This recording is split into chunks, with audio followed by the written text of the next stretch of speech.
Le Cameroun fait face à un déficit critique de sang dans ses hôpitaux qui pourrait coûter la vie à des milliers de patients.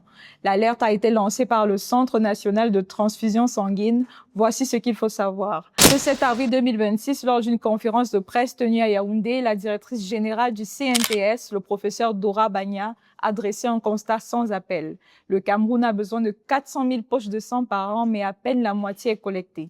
Et 80% de ces dons proviennent des proches des patients qui donnent dans l'urgence et non des donneurs volontaires recommandés par l'Organisation mondiale de la santé. Les conséquences sont donc déjà visibles. Le 16 mars, l'hôpital régional de Bafoussam, qui dessert près de 500 000 habitants, annonçait un épuisement total de ses réserves. Quelques jours plus tard, le 24 mars, c'est l'hôpital central de Yaoundé qui faisait état d'un stock quasi nul et lançait un appel d'urgence aux populations.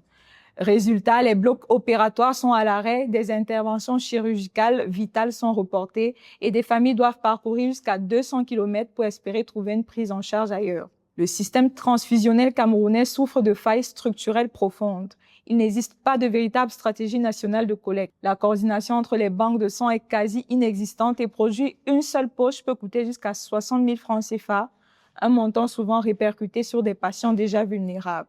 Face à la situation, les autorités sanitaires annoncent des mesures de structuration avec un plan stratégique 2025-2030 pour renforcer l'organisation de la transfusion et tendre vers une meilleure disponibilité du sang. Mais en attendant, l'urgence est immédiate. Sans donneur, il n'y a pas de poche et sans poche, des soins vitaux peuvent être bloqués.